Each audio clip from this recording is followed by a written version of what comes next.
SBI bank में manager की post होने के बाद पहली बार रोहन किराए के घर में शिफ्ट हुआ था। पर आज ही सीढ़ियों से फिसलने के कारण उसकी पत्नी नेहा के पैरों में जबरदस्त मोच आ गई थी। डॉक्टर ने घर पर आकर दवा और पट्टियां तो बांध दी थी, साथ ही साथ सख्त हिदायत दे दी कि अब चलना फिरना बिल्कुल मना है। एक सप्ताह पहले आए नए घर के आसपास कोई जान पहचान के लोग भी नहीं थे। ये तो बहुत अच्छी बात रही कि पिछले कुछ दिनों में ही नेहा ने किचन के साथ साथ पूरे घर को व्यवस्थित कर लिया था।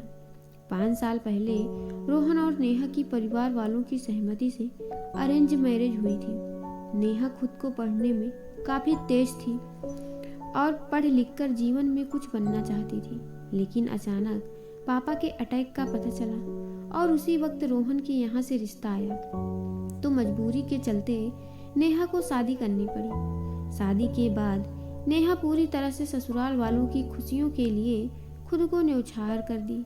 वो पूरी तरह से आदर्श बहू बन गई। ससुराल में सब उसकी तारीफ करते नहीं थकते थे। उसके व्यवहार कार्यकुशलता से सभी प्रभावित थे। कुछ ही दिनों में उसने अपने ससुराल की काया बदल कर रख दी थी। पहले हर चीज जैसे तैसे होती थी, अब हर चीज साफ सुथरी और व्यवस्थित रहने लगी।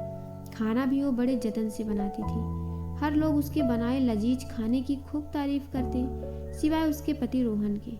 रोहन को जरा भी खाने में नमक कम या ज्यादा लगता या मसाला कम होता तो एक और खाना खाकर छोड़ देता था।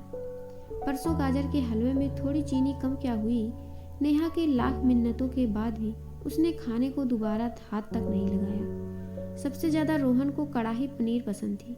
कुछ दिनों पहले जब कढ़ाई पनीर बनी और शिमला मिर्च थोड़ी गल गई थी तो रोहन भी खाना नहीं खाया, जबकि घर के सभी सदस्यों ने खूब मजे से खाए। नेहा के लाख मिन्नत करने और मनाने के बाद भी रोहन खाना नहीं खाता था, और रोहन जब भूखा सो जाता तो नेहा भी भूखी सो जाती थी। महीने में कई बार ऐसा होता था। अब पहली बार रोहन नौकरी के लिए घर से दूर आया था। नेहा को बेड पर अच्छे से सुलाकर रोहन आज जिंदगी में पहली बार खाना बनाने के ख्याल से घुसा था किचन में हर चीज नेहा ने व्यवस्थित रखा था। रोहन ने एक तरफ थोड़ा सा चावल गैस चूल्हे पर चढ़ा दिया और दूसरी तरफ थोड़ी सी दाल एक पतीले में चढ़ा दी। फिर वो भी थोड़े पनीर प्याज लेकर काटने लगा। सोचा थोड़ी पनीर की भुजिया बना ले।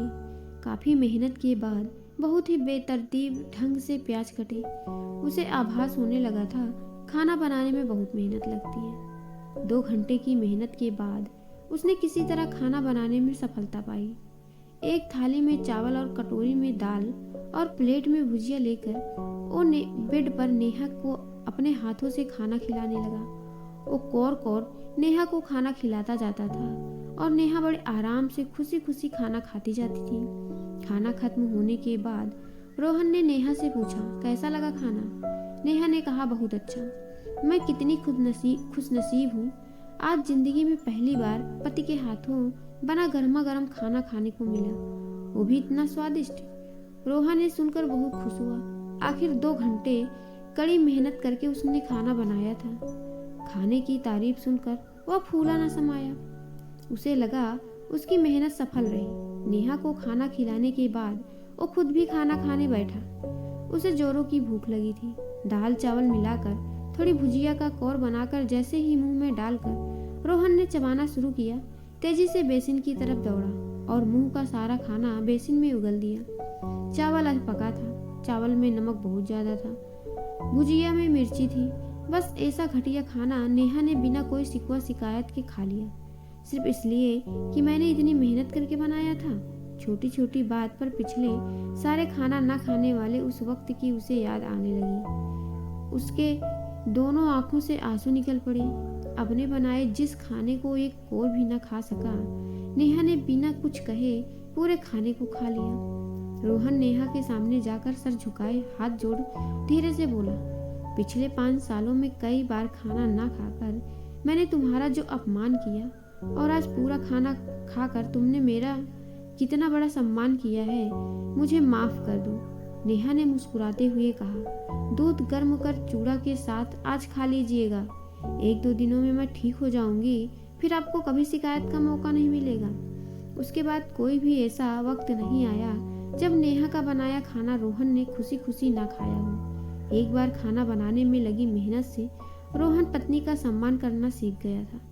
नेहा ने कहा, अगर मुझे पता होता मेरे बीमार होने से आप इतने सुधर जाएंगे तो मैं कब का बीमार हो जाती। रोहन ने हंसकर नेहा को गले लगा लिया। इस स्टोरी पे आपकी क्या राय है, कमेंट करके जरूर बताइएगा। स्टोरी पसंद आए तो लाइक और मेरे चैनल को सब्सक्राइब जरूर करिएगा। आपका बहुत बहुत धन्यवाद स्टोरी सुनने के लिए।